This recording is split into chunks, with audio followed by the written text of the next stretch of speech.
Начались рабочие будни, и я рада вас приветствовать в нашей потрясающей уютной студии Food Life. И сегодня я буду готовить вкусно вместе с Леонидом Анциферовым. Здравствуйте, я тоже очень рад побывать наконец в этой студии, полной такого уюта и вот запахов всяких вкусных. Я надеюсь внести свою скромную лепту в эту обстановку. Леонид Анциферов – артист симфонического хора Государственной филармонии Якутии.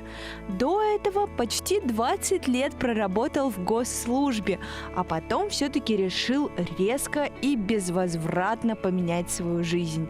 Приехал в Якутию аж в 1996 году и решил больше не уезжать. Уж очень здесь ему понравилось. Обожает свою большую семью и любит их удивлять и радовать своими кулинарными умениями. Расскажите, что же мы сегодня будем с вами готовить? Так, Рита, поскольку праздники у нас завершены, мы все немножко поправились за них. Сегодня готовить мы будем блюда очень простые, легкие как в приготовлении, так и для человеческого организма. Да. И я надеюсь, что по времени они приготавливаются недолго. Будет у нас салат из огурцов, будет у нас жареная курица и такой, как это называется, модно сейчас говорить, ПП-десерт, десерт правильного питания, овсяно-блины с взбитыми сливками и грушей. Ух ты, как интересно! Давайте же скорее приступим. Давайте приступим. Видите ли, вот курицу я все-таки позволил себе, так сказать, замариновать заранее. Маринад чрезвычайно простой. Обычная соль, перец и кефир. Кефир тоже самый обыкновенный, никаких там бифидо и прочих приставок. Обыкновенный кефир. Можно вечером, грубо говоря, поставить вот эту курицу, оттаившую, филе в данном случае, в холодильник и утром приготовить. Или утром поставить и вечером приготовить. Очень удобно. Да, очень удобно. Пока мы ее отставим, пусть она еще у нас постоит чуть-чуть. И, наверное, приступим мы к салату. Салат у нас будет из огурцов. Это такая вариация на тему салата с соусом цацики или ой, что такое интересное. Дзадзики, как его называют еще. В классическом рецепте вообще используется греческий йогурт, но, к сожалению, у нас с греческим йогуртом как-то не заладилось. В Якутии с этим наверняка проблемы. Вот. Нет, местные производители делают йогурты очень похожие, но вот после праздников, видимо, все-таки люди все правильно питательно раскупили. Ничего не осталось. Я не смог найти. Вот. Для начала мы огурцы очищаем от хвостиков и прочих запчастей, которые нам не пригодятся. И берем терочку. В принципе, крупная терка, достаточно крупная терка, она подойдет. Если у уважаемых телезрителей найдется терка для корейской моркови, для корейского салата, будет еще лучше. И берем обыкновенный огурец такой и натираем его на терке. Так, давайте я терочку возьму. Да, тоже. давайте вы мне будете помогать. Натираем. Пока, как говорится, не натрем все огурцы, которые припасли. Скажите, а часто готовите? Не так часто, как хотелось бы, но я люблю вообще готовить. Просто сейчас нахожусь в таком состоянии почти перманентного цейтнота, когда времени ни на что не хватает, и уже начинаю понимать знаете, такое кулинарное шоу есть. Американская такая домохозяйка на ранчо, там где-то она живет, там для своих мужа и детей готовит постоянно. И первое время я очень сильно возмущался, потому что она постоянно готовит из консервов. То есть все время у нее там какие-то готовый бульон, у меня вот здесь готовый там фарш, там в какой-то уже запеченная какая-то индейка в баночке, там еще что-то. Я думаю, да что такое, она вообще собирается готовить или нет? А сейчас вот я сам нахожусь в таком состоянии, что я, в принципе, рад был бы купить готовый бульон в банке, но у нас их не делают такие. Натертый огурец сюда вот так высыпаем. А так готовить я, конечно, люблю. У вас семья большая, я знаю. Семья, да, большая. Ну, правда, старшая дочка сейчас с нами не живет. Слава богу, не знаю уж, как там моя роль в этом велика или нет. Готовит она сейчас себе сама. Учится сейчас далеко от нас, поэтому живет она за границей. Очень скучает по нашей кухне. Ой, конечно. По домашним супам, по борщам, по домашней курочке с гречкой, там, по картофелю пюре. Вот. Ну, старается, по крайней мере, готовить сама. Когда она приезжает в гости, готовит, мне очень нравится. Я знаю, что у вас вот достаточно насыщенный такой график, и как вам удается совмещать все с семьей и успевать все? Все мне не удается успевать. Я не знаю, честно говоря. Я смотрю иногда в Инстаграме на наших земляков, которые проводят, я не знаю вообще, когда люди спят. Но они говорят, мы спим очень хорошо, у нас вот на все время не хватает. А Инстаграм просто разрывается от количества сторис, от количества постов. За одни сутки там человек умудряется побывать там, в 10-20 местах. Не знаю, как это получается. У меня так не выходит. Ну, в данный момент, поскольку я работаю в филармонии и плюс еще ко всему получаю высшее образование, второе, вот, музыкальное, и времени катастрофически не хватает. Но иногда приходится чем-то жертвовать в пользу семьи. Работу прогуливать не удается, а с учебой как-то легче. Я знаю, что вы со своей женой с университета вместе. Да. И как вы думаете, в чем же секрет отношений? Я вообще не люблю такие вопросы, потому что у каждого, как там говорил классик, да, все счастливые семьи счастливы одинаково, а несчастны каждая семья по-своему. Поэтому универсального рецепта, наверное, нет. Нам просто вот повезло, как-то благословил нас Бог вот, друг друга беречь, как-то друг с другом считаться, поддерживать друг друга. И вот 25 лет уже мы вместе. Пока, слава Богу, все хорошо. Вроде. Надеюсь, что до самой смерти мы, как говорится, будем. Как там в клятвах обычно говорят. Покуда смерть не разлучит вас. Я думаю, что главное все-таки в семье это терпение друг к другу. И зачастую когда-то и мужчине, когда-то и женщине очень тяжело наступить на горло своему «я». Вот, в пользу своего партнера, в пользу своего любимого человека. Поэтому, мне кажется, вот основной секрет в том, что мы наступаем не на горло друг другу, а на горло самим себе. Чаще всего. Поэтому так вроде у нас все нормально. А какой бы вы совет себе дали, вот, если вернуться в 25 лет назад и перед вот браком? Вот самый главный совет, какой бы вы себе дали тогдашним? Я бы дал себе совет вернуться еще на 2 года раньше. Почему? И жениться еще на 2 года раньше. Мне кажется, я просто очень люблю свою жену, и мне иногда даже жаль, что мы вот познакомились как-то так. Могли бы познакомиться и раньше, но не получилось, потому что она жила в Якутске, а я учился в Новосибирске тогда. Как-то расстояние все-таки играет свою роль. Тогда ни скайпа, ни интернета, ничего такого не было. Давайте мы вернемся к нашей кулинарии. Вот мы натерли огурцы. Так, теперь нам надо взять, наверное, 2 зубчика чеснока хватит. Я напомню, мы натерли где-то 5 таких средненьких огурчиков. Вот, мы возьмем 2 зубчика чеснока. Только 2 нужно, да, и все? Ну, на самом деле, кто как любит. То есть некоторые любят более насыщенный такой вкус и аромат. И кому-то, может быть, на работу не надо идти, те могут себе чеснока позволить побольше положить. Ага. Так, берем мы вот такой прекрасный бытовой прибор.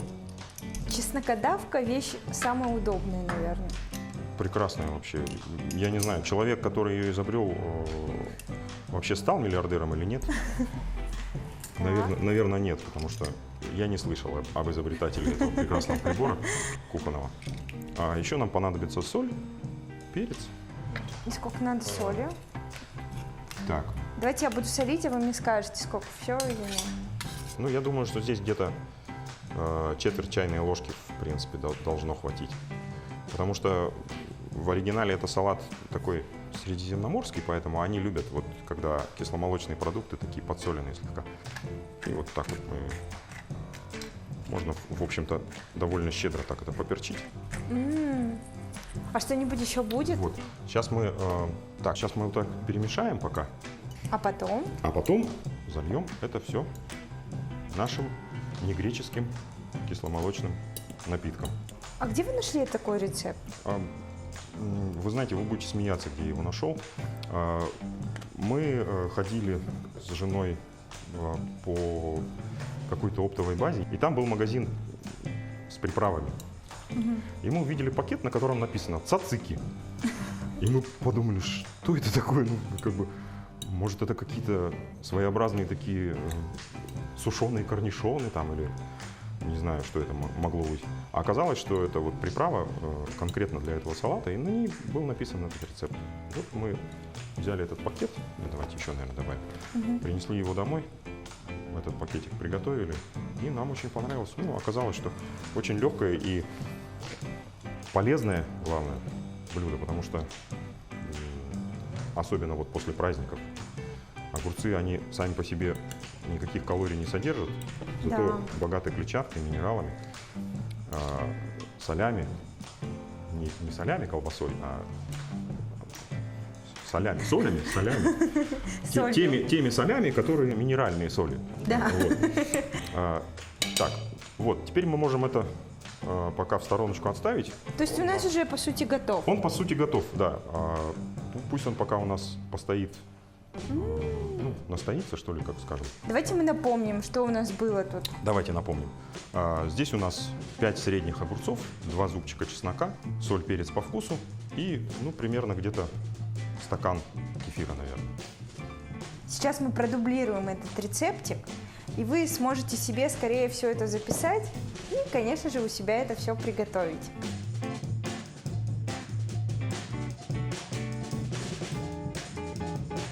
Так, а мы приступаем к следующему нашему блюду. Так, следующее блюдо у нас все-таки курицей займемся, да? Давайте курицей. Вот курицу, я не знаю, вы, наверное, заметили, я не стал это озвучивать специально, но сегодня вот все блюда, которые я принес, они с использованием вот кефира делаются.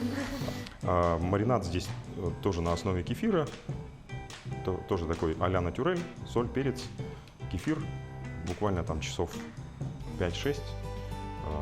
В данном случае это куриное филе, оно полежит в маринаде, и потом мы его сейчас можем либо поделить на такие стейки, либо нарезать из него медальончики и поджарить на растительном масле на сковороде. А почему вот из всех маринадов именно этот вы выбрали?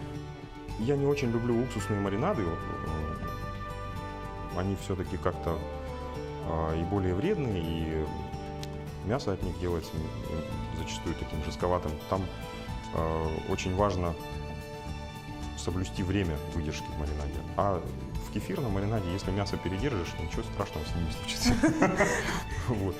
Ну и не додержишь, соответственно, тоже ничего такого не будет.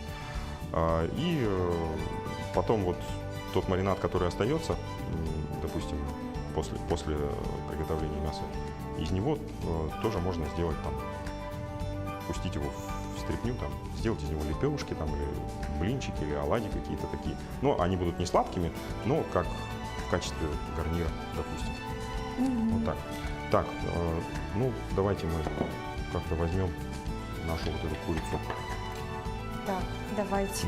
Я, наверное, вот один кусок филе возьму, а вы, наверное, Ой, второй. давайте. Я руками это все буду делать. Так, мне как-то надо это все перенести. Все, сейчас я все взяла. Получилось. Так, и вот берем мы вот это куриное филе. Ну, в данном случае оно вот таким большим одним у нас куском. Но большой кусок филе жарить как-то не очень удобно на сковороде. Мы его вот такими ломтиками Вдоль, да, напилим получается? сейчас. Да. Я думаю, что достаточно будет. Скажите, вот я знаю, что вы 20 лет работали в госслужбе. Да. И потом резко решили поменять свою жизнь и уйти в творчество. Резко это, конечно, такой относительный эпитет. Хотя для некоторых людей, да, говорят, что это прямо очень я резко все поменял. В том плане, что 20 лет работал в органах государственной власти, а потом вдруг раз и ушел в сферу искусства и культуры. Ну, скажем так, я, работая уже на госслужбе, увлекся музыкой в такой, ну, на самодеятельной такой основе, скажем, непрофессионально. Участвовал в фестивалях, участвовал в конкурсах различных. А потом, когда уже, ну, скажем, как-то уровень, видимо, вырос в достаточной мере. И так получилось, что Государственная филармония Республики Саха-Якутия объявила набор артистов в состав хора симфонического. Я пришел, подал заявление, прошел прослушивание, и вот меня взяли. И когда я на работе обговорил этот вопрос, работодатели мои поняли, что совмещать я это не смогу. Вот, ну и сказали, что выбирай сам. Ну и так получилось, что вот я ушел с государственной службы. Да, поначалу как-то было немножко непривычно, но я не скажу, что я своего прежнего работодателя прямо категорически там все мосты сжег, там все связи обрубил. Первое время вместо меня работал там другой человек, мы с ним поддерживали контакт постоянный, там он звонил мне, спрашивал о каких-то деталях, которых он не знал. Потом, когда он уже очень так хорошо наловчился, ну все, стало так. Сложно было взять и вдруг уйти в другую сферу абсолютно? Ну, страшно было, да. Сложно, я не скажу, что это было сложно. Это очень просто все бумажно оформляется. Пишется там заявление, там 14 дней. Понятно, да. Страшновато было, да, потому что, как бы, как сказать, до последнего или вот фактически до момента официального подписания договора я думал, вообще потяну я это, не потяну я это, что я вообще делаю, зачем он, а если вот приду и там все сидят такие гениальные, а один я как такой осел-любитель, то мне скажут, знаете что, Владимир, мы вынуждены будем с вами расстаться, потому что вы не тянете, к сожалению. Вот это было страшно, но на деле оказалось все очень хорошо, прекрасный коллектив, молодой. Даже мы смеемся сейчас у меня на работе вот, в филармонии, что из всего нашего коллектива хорового я самый старший по возрасту. И за глаза и в глаза меня называют батя. А я ощущаю себя по отношению к коллегам, то есть коллег по отношению к себе, как будто вдруг неожиданно у меня появилось 39 младших там, братьев, сестер, племянников, целая куча родственников. В общем, все очень хорошо, прекрасно работает. А как в семье отнеслись к тому, что вот вы захотели поменять свою жизнь? Вы приходите домой и говорите, дорогая. Ну да, грубо говоря, я прихожу домой и говорю, солнышко, знаешь, вот такая ситуация, мне предлагают место в филармонии, и как вот быть? Да? Естественно, мы это все очень долго обмозговывали, где-то, наверное, полдня сидели, думали. А потом, когда уже решилось, что все, Моя жена меня поддержала, сказала, ну, конечно, если тебе будет хорошо там работать, даже если ты проработаешь там всего год, уже будет хорошо, прекрасно. Что ты потом, работу себе не найдешь, что ли? Я говорю, ну, действительно, что я потом, работу себе не найду. И вот, слава богу, не год, а уже больше 2 лет работаю, и все нормально. И занимаетесь, получается, своим любимым делом. Фактически, да, как там кто-то из мудрецов сказал, занимайся своим любимым делом, тебе не придется работать ни одного дня в жизни. Настолько сплоченный, хороший коллектив молодой, и все как-то вот так дружны. Ну, вообще прекрасно. Я сам не ожидал, что будет такой эффект от перемены места работы. А что вас вдохновляет в творчестве? Поскольку творчество это связано с музыкой, то музыка и вдохновляет. Когда мы начинаем работать над каким-то произведением в хоре, и вначале оно у нас получается как-то, ну, не очень, но со временем становится все лучше и лучше, и к концерту, когда мы уже на концерте его поем, и потом смотрим видеозаписи и думаем, неужели это мы спели? Не может быть. Вот настолько все красиво, настолько как-то захватывает. Вот так. Здорово. Ну что, у нас там да, уже... сковородка у нас уже нагрелась. Нагрелась. Ну, давайте мы, наверное, вот вашу досточку сначала. Давайте. Налили мы на сковородку растительное масло. И вот так вот, сейчас оно у нас будет брызгать. И вот так вот прямо кладем мясо. И оно у нас поджаривается. В принципе, можно пользоваться крышкой, конечно, но я думаю, что под крышкой оно больше получится не жареным, а тушеным. Вот. Лучше не накрывать. Да, лучше не накрывать. И буквально, я думаю, 2 минуты, даже 1,5 минуты с одной стороны и 1,5 минуты с другой, и все. И оно уже будет готово. А как вы в первый раз поняли, что вот вокал это ваше? Когда в первый раз спели? Ну, вообще, первый раз... Вообще, петь-то я с детства любил. Ну, так, по большому счету. Потому что у меня была очень музыкальная семья. У меня очень хорошо пел дедушка. Бабушка очень хорошо пела. Мама. Вот, все. И дядя мой постоянно таскал нам какие-то полуконтрабандные какие-то пластинки, там какие-то эти вот бобины вот эти там с Led Zeppelin, с Pink Floyd, еще да, там с чем-то там, обожаю. с Beatles, там с Высоцким, с разными такими вещами. Ну и классической музыки в то время, это еще был Советский Союз, классической музыки тоже было много. И, естественно, я там старался, чего-то там сам напевал. Хотя в школе я музыку почему-то не любил. Ну, школьная программа, она же у нас подразумевает там Гайдар шагает впереди, ну, в таком духе все. И это как-то было немножко странно петь такие какие-то песни. Вот. А потом, когда я уже начал учиться в институте, мы с ребятами жили в общежитии, и выяснилось там, что один у нас человек очень хорошо играет на гитаре. Мы на него, конечно, насели всей толпой, сказали, ничего не знаем, учи. Вот. Он нас там выучил кое-каким техникам. Ну и так вот стали мы петь. Тоже русский рок в основном, там «Аквариум», Александр Башлачев, Алиса, там Чайф, Наутилус Помпилиус, вот в таком ключе. Ну и Металлику я очень любил, до сих пор люблю. Правда, я петь, как они, не умею, но тем не менее мне очень нравится. Так, ну я думаю, вот первая порция у нас уже так почти готова. А потом у вас началась госслужба. А потом, да, когда я уже приехал сюда, пошел на работу, вот, и на работе как-то, ну вот, ну, не то чтобы не до музыки было, ну, я как-то подзабыл. Я пел в основном только вот на семейных посиделках каких-то, романсы, сам себе аккомпанировал на гитаре, там, так, давайте мы ваш закончим, и, наверное, еще часть моей курицы тоже положим. Романсы пел, там, еще какие-то песни такие.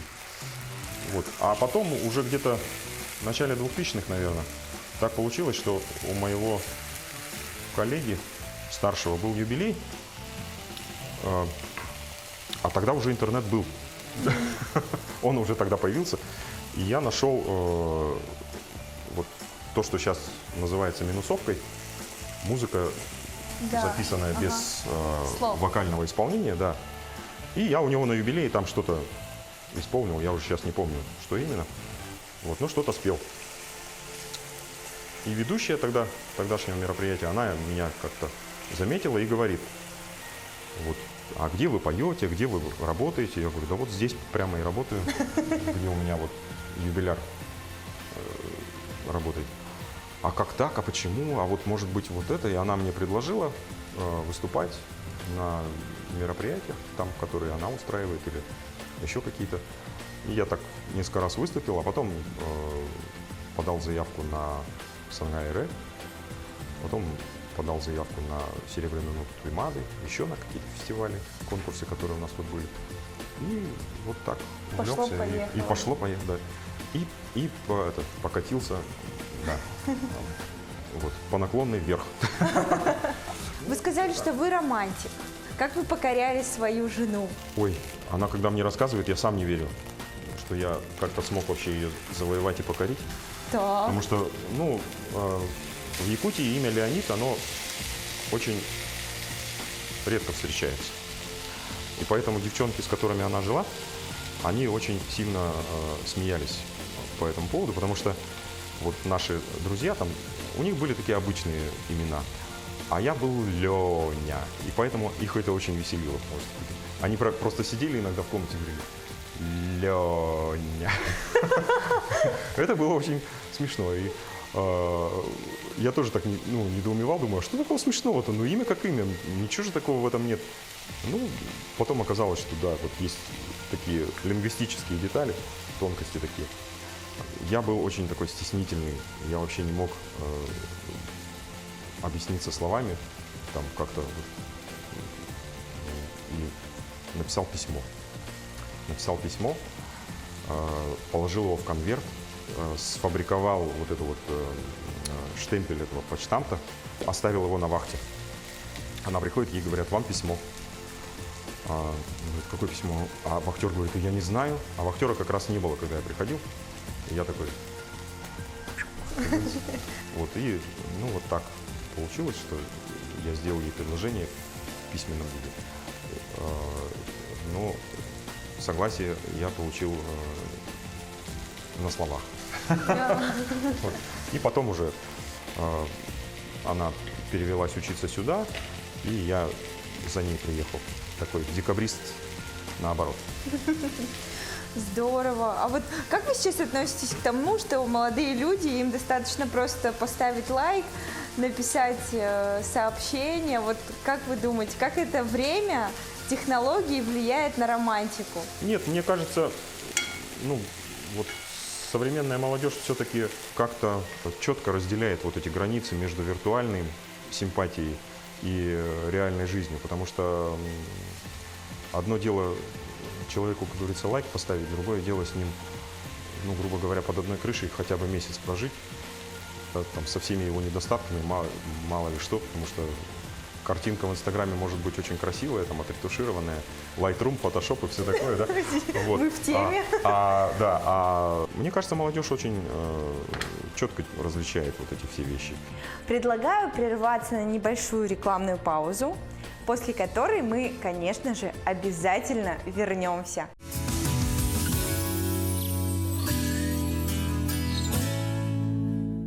Ну вот мы уже приготовили нашу курицу. Сначала мы, получается, ее нарезали дольками, да? Нет, сначала мы ее замариновали. Сначала замариновали, да. Потом мы ее нарезали, потом мы ее обжарили просто на растительном масле, без всяких хитростей, премудростей. И вот, пожалуйста, получилось вот такое. Гарнир к ней, дорогие телезрители, вы можете подобрать по своему вкусу, любой, какой вам захочется. К ней идут и такие экзотические гарниры, как там кускус там, или еще какие-то вот похожие восточные, так и обычная гречка или жареная картошка. Ну, я думаю, жареная картошка, наверное, не совсем будет в теме послепраздничного стола, да? Ну вот гречневая каша обычная, рассыпчатая, хорошая. Будет прекрасно, мне кажется.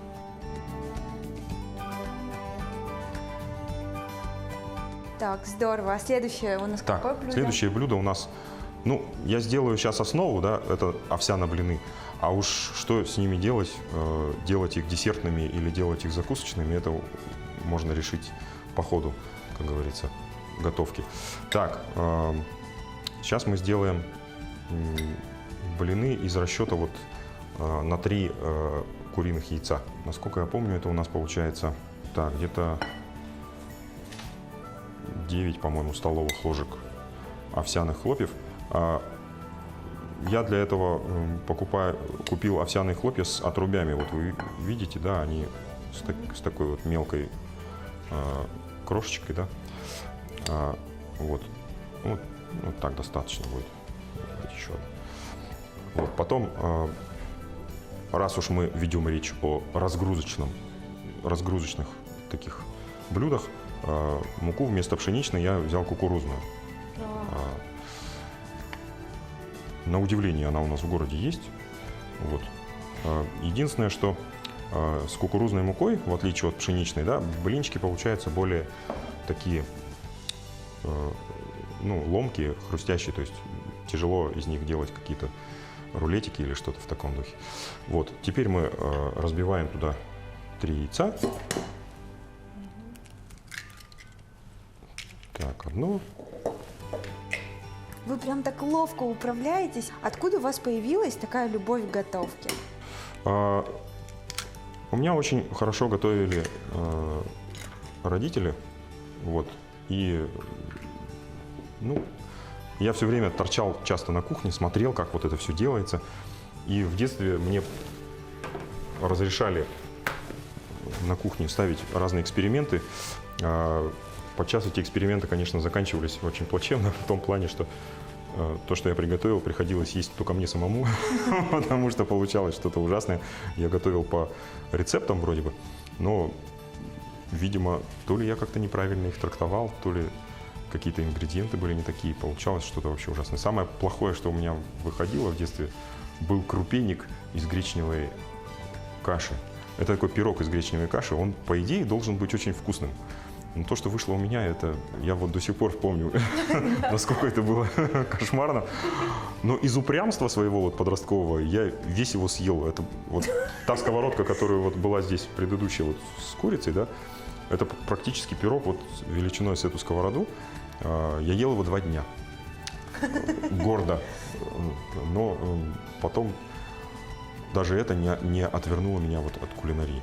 Так, и, Рита, нам надо будет еще кефирчик сюда добавить. Кефирчик. А для того, чтобы перемешать, нужно... Вот, ну, наверное, в принципе, можно и ложкой, и можно и вилкой. Разницы особой для этого нет. Так, и сюда мы выливаем тоже примерно где-то стакан, наверное, кефира. Да. Это у нас на один овсяный блин? Нет, или несколько, наверное? из них, ну, здесь получится где-то штуки 4, может быть, или 5 таких небольших блинчиков. Солить или не солить – это такой Гамлет, шекспировский такой вопрос. В данном случае я обычно овсяные блины не подсаливаю. Но есть люди, которым нравится, вот, что такой небольшой легкий такой привкус соли, чтобы он присутствовал. Вот, мы это мешаем до такого однородного состояния, чтобы у нас не было там ни комков муки, ни желтка, ничего. И получается вот такое вот у нас тесто. Оно очень быстро на самом деле делается, в отличие вот от традиционных блинов. Я очень люблю делать блины, ну, обычные имеется в виду блины на сковороде. Все, кто меня знает достаточно близко и кто следит за моим инстаграмом, все знают о том, что «Пеки блины» — это один из моих любимых хэштегов. У вас даже свой кулинарный хэштег. Да. Ну, я не скажу, что он мой, но я очень часто его использую. Поэтому Вот. Можно позволить тесту отстояться где-то там минут 5. Когда вы идете в магазин, старайтесь обращать внимание на товары со скидкой, ведь именно так вы сможете сделать покупки в несколько раз выгоднее. Для того, чтобы наша еда получилась вкусной, я просто вынуждена попросить вас спеть. Как же так? Мы пригласили вас к нам на студию, и вам обязательно нужно спеть. Так, обязательно нужно спеть. Да. Вы знаете, я, наверное, не буду сейчас демонстрировать свои достижения в академическом вокале, поскольку они у меня очень скромные, и спою что-нибудь такое более легкое. Например, вот в связи с тем, что у нас закончились праздники, зима, скоро у нас наступит февраль, потеплеет наконец-то, уйдут эти 40-градусные морозы, туман, будет все прекрасно, все будет в пушистом снегу. Oh, the weather outside is frightful, but the fire is so delightful. If we want place to go, let it snow, let it snow, let it snow. And it doesn't show signs of stopping, so I brought some corn for popping. The lights are turned way down low. Let it snow, let it snow, let it snow. Как здорово! Прям такая волшебная атмосфера у нас сейчас в студии. Я думаю, что вы ее чувствуете. Когда любая домохозяйка ходит по магазинам, перед ней открывается огромное количество товаров. И, конечно же, очень здорово, что в нашей передаче есть такая потрясающая рубрика под названием «Продуктовая корзина», которая поможет в выборе тех или иных продуктов.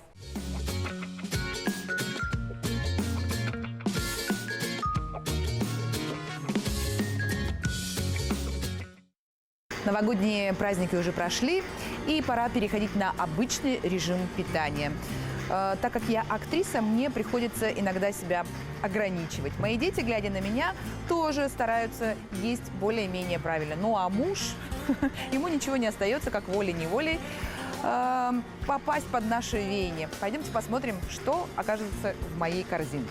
Так как диета – это наше все, приходится частенько и исключительно белковую пищу употреблять. И это, конечно же, рыба. Рыбу я люблю. И нашу якутскую обожаю. Чиров, амулей. И красную очень люблю. И готовлю ее в основном или на пару, или же с имбирем, с лимоном. Запекаю.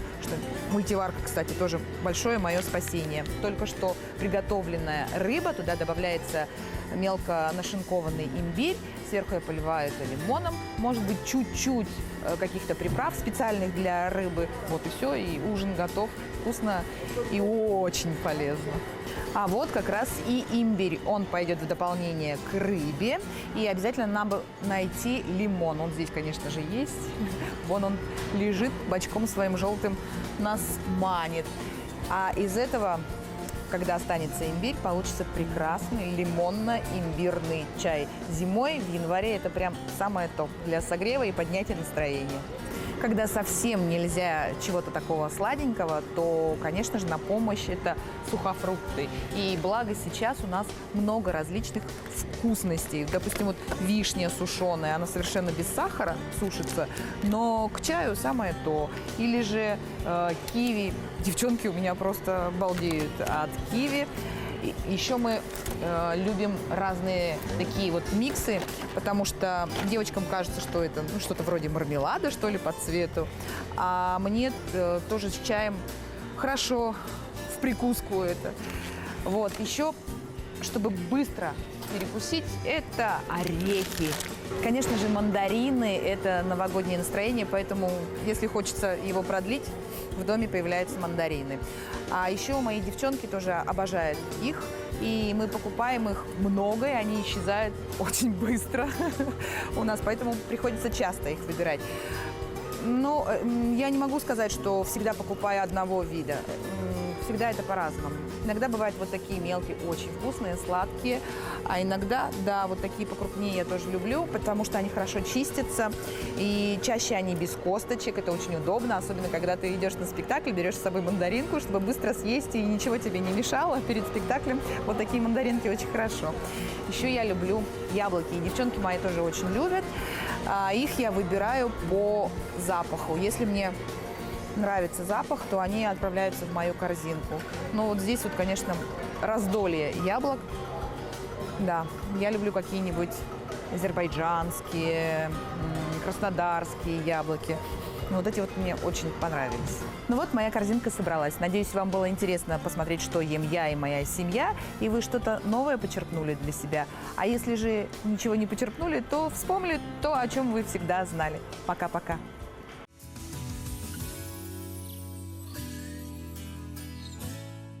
Пока у нас тесто вот растаивается, да, мы сделаем топпинг. Дело в том, что вот овсяный блин – это такая штука, из которой можно сделать, как говорится, все, что душе угодно.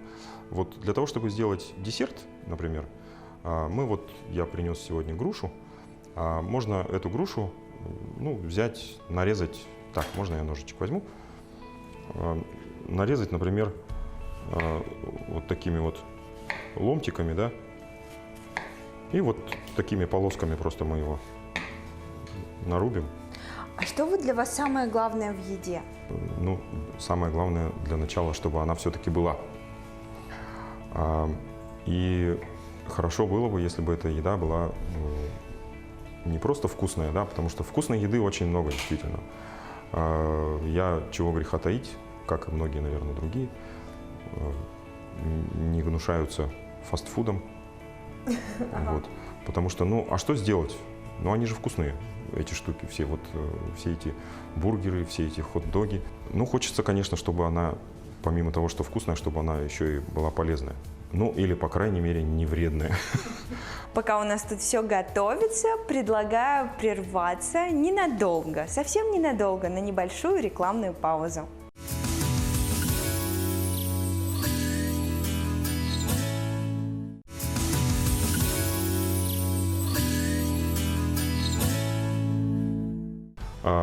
Так, сковородочка у нас нагрелась. Сейчас мы ее чуть-чуть польем маслом растительным и отправим на нее первый наш блинчик. Так. Так, мне сейчас вот очень интересно. Как все это будет? Вообще хорошо, конечно, было бы, в отличие от курицы, да, овсяный блин накрыть крышечкой. Крышечки у нас такой нет подходящей. У нас есть, конечно, у нас есть крышечка. Слушайте, прекрасная студия, телезрители дорогие, я хочу вам сказать, здесь есть все. Приходите сюда готовить. Обязательно. Здесь очень все рядышком, все близко. Вообще прекрасно. Сейчас мы его вот так накроем. И тоже он буквально минуты полторы с одной стороны обжаривается и минуты полторы с другой. И тогда у нас примерно мы приготовлены на 3-5 порций. Да, штуки 3, 4, 5 там. Сейчас посмотрим, как получится. Можно сделать часть из них сладкими, можно сделать часть из них такими закусочными. Когда вы идете в магазин, старайтесь обращать внимание на товары со скидкой, ведь именно так вы сможете сделать покупки в несколько раз выгоднее. А где вы находите новые рецепты? Дело в том, что я-то в последнее время сам рецепты как-то даже не ищу. То ли они меня находят, чаще всего я натыкаюсь на них, то ли эти рецепты находит моя жена. И говорит, давай попробуем приготовить. Я смотрю, читаю, думаю, да, почему бы нет. Вот. И в этом проявляется наше совместное такое семейное кулинарное творчество. То есть вы готовите вместе в основном? Бывает, что мы готовим вместе. О, как хорошо, он у нас уже практически поджарился, смотрите-ка. А как вот определить, что он поджарился? А он с одной стороны становится такой коричневенький. Вот. Мы его переворачиваем, и все. Так, давайте тогда мы один блинчик, он у нас уже готовый, испекся, да? Мы сейчас его положим на тарелочку, он у нас остынет, и мы его сделаем десертным таким, сладким, да? А второй, нет, вы зря убрали. Так, хорошо. А второй блинчик, подержите, да, чуть-чуть? Да, конечно, давайте. Вот так вот. А второй мы сделаем таким, ну, более закусочным, что ли. Чтобы он у нас был не сладким, не десертным, скажем. Добавим туда сыра. Да, и, ну, я вот принес сыр. В принципе, можно на них класть, как говорится, что душе угодно. При большом желании можно даже нарезать вот эту курицу и сверху положить. Так, ну, буквально вот чуть-чуть совсем. Овсяный блин очень здорово есть на завтрак.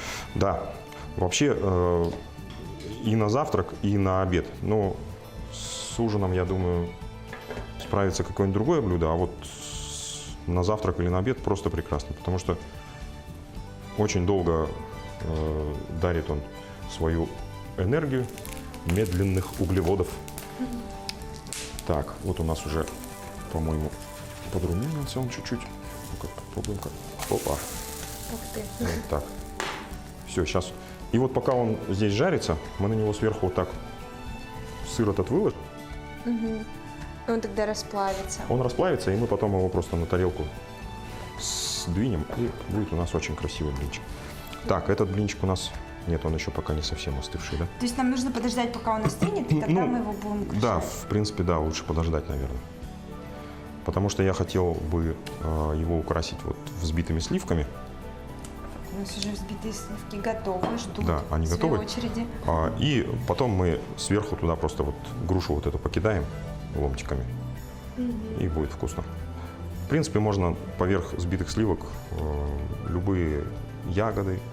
Тоже будет очень вкусно и красиво. Я думаю, что у нас уже готов наш второй Так, я думаю, блинчик. да. Вот, отлично, Какой прекрасно у нас красивый! получился.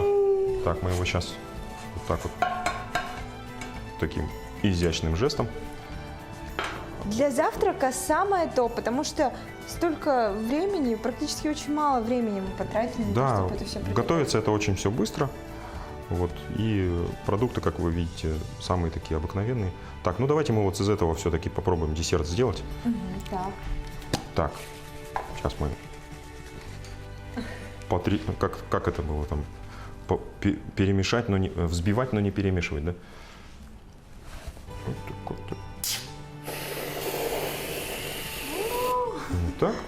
Вот. И сверху мы вот, допустим, вот эту грушу выложим вот такими. Ну ты с утра так Дольками. поднимет настроение, наверное, да ведь? Да, мы, конечно, груши нарезали немножко больше, чем на один блинчик, но Ничего страшного. главное понять принцип, дорогие телезрители, а там вы уже сами справитесь. Я уверен, у вас получится даже еще лучше, чем у меня.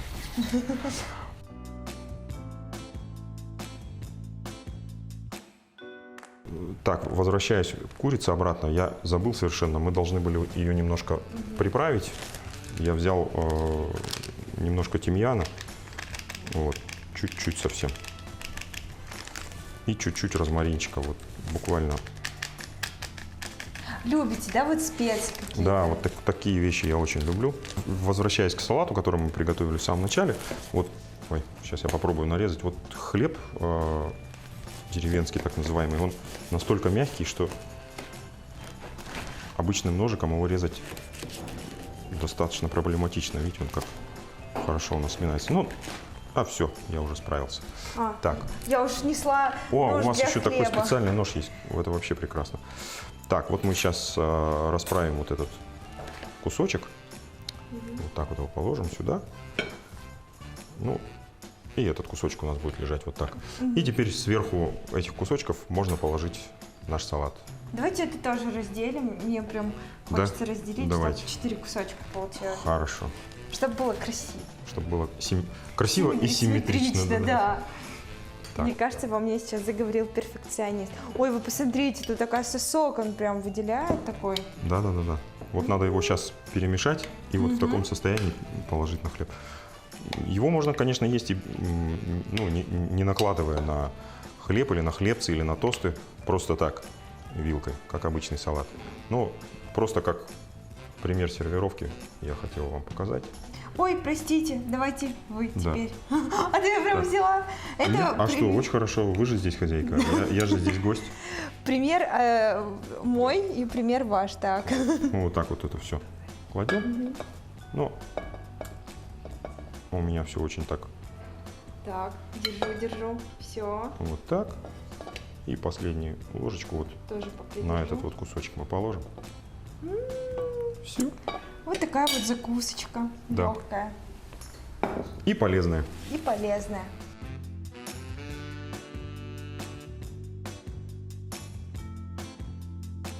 Я теперь предлагаю перейти к самой вкусной части нашей передачи. Нужно теперь все это попробовать, все, что у нас получилось. Ну, давайте попробуем. Так, ну начнем, наверное, с курицы. Давайте начнем с курицы. Так, Так, выбирайте кусок, который на вас смотрит. давайте вот этот я выберу. Вот я надеюсь, что получилось неплохо. В принципе, я не сильно солил, но должно получиться хорошо. Какая она мягкая. Она очень мягкая, нежная. Весь секрет в кефире, потому что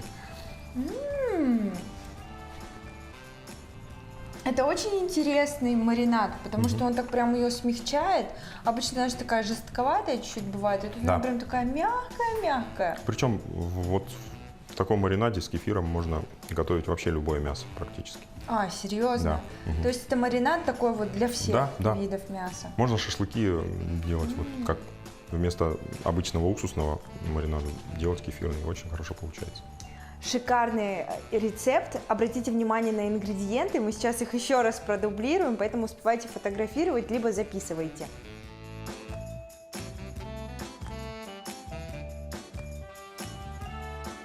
Давайте попробуем, что у нас вышло из хлеба Так с салатом. интересно.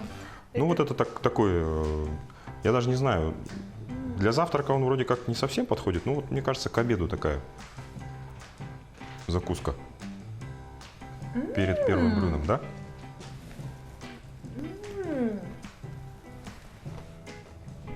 Я так боялась этого сочетания кефира с огурцом, но сейчас я понимаю, что в принципе он прям...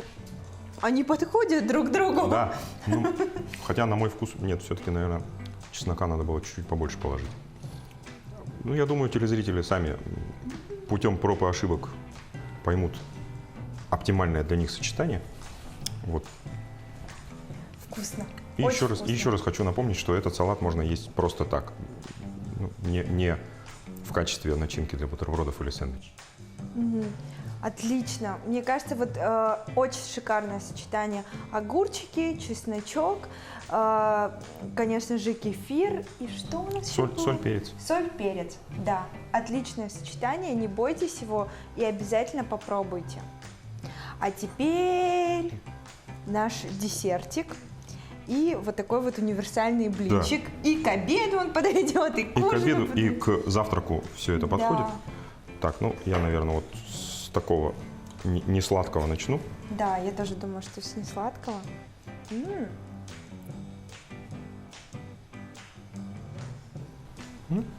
Ну как? Во. Мне тоже кажется, вот. Вот видите, это вот с сыром, да, например. А можно сверху положить вот даже такую же курицу, например, когда он с одной стороны обжарился, мы его перевернули, положили сверху вот так курочку, например, и потом с этой курочкой можно его съесть. Ну, на вкус прям как оладушек. Да? Мгм. Ничем не отличается. Технология практически та же самая. Единственное, что вместо пшеничной муки овсяные хлопья с отрубями и мука кукурузная, и все. Обычно, вот, когда говорят, что это полезное, то сразу думаешь, что это почему-то невкусное. А сегодня... Да, вот я тоже как-то смотрел всякие рецепты овсяных блинов, и почему-то они чаще всего мелькают вот в социальных сетях параллельно с образом человека-фитоняшки, который там все время в тренажерке целыми днями там что-то там делает. Я думаю, боже мой, как они могут это есть? Это же ужас какой-то. Как, разве это может быть вкусно? А потом, когда я сам сделал, попробовал, оказывается, очень даже приятное такое блюдо. А теперь мы попробуем десерт. Давайте. Да, десерт. Ну, сливки у нас тут немножко подтаяли, потому что мы, к сожалению, не дождались когда блинчик у нас полностью остынет. Вот, но мне кажется, все равно особо роли это не сыграет.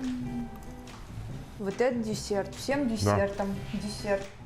Я могу порекомендовать взять сливки не сливки, а сливки, которые с растительными жирами. В них калорий меньше, и, соответственно, считать свои потребленные калории вам будет легче. Ну что же, на такой вкусной ноте мы завершаем нашу передачу. Спасибо вам огромное, Леонид, за такие Пожалуйста. классные рецепты.